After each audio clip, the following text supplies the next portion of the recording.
6 ঘন্টা পর খেলা শুরু। যদি আজকে ব্রাজিল জিতে তাহলে সকালবেলায় আমার বউরে তালাক দিব, এটা মুখের জবান। আর যদি হাইরা যা, আর্জেন্টিনার সাপোর্টার যারা আছে খাসি জবাই করে খাওয়াইমু।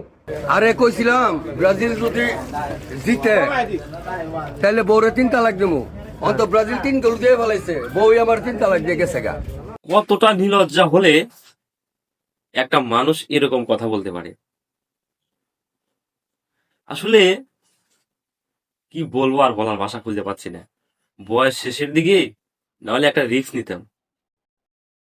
আবার কি বলছে যে যদি ব্রাজিল যদি হারে তাহলে আর্জেন্টিনার দলকে খাসি জবাই করে খাওয়াবে।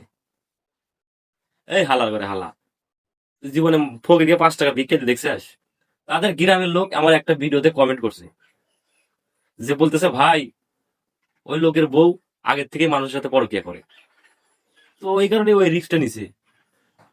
খুব ভালো কাম করছে ওইটা। ব্রাজিল তো জিতে গেছে, তোমার বউকে তালাক দিয়ে দেওয়া আর একজন বিয়ে করে নিয়ে পান্তা ভাত খাই গিয়া।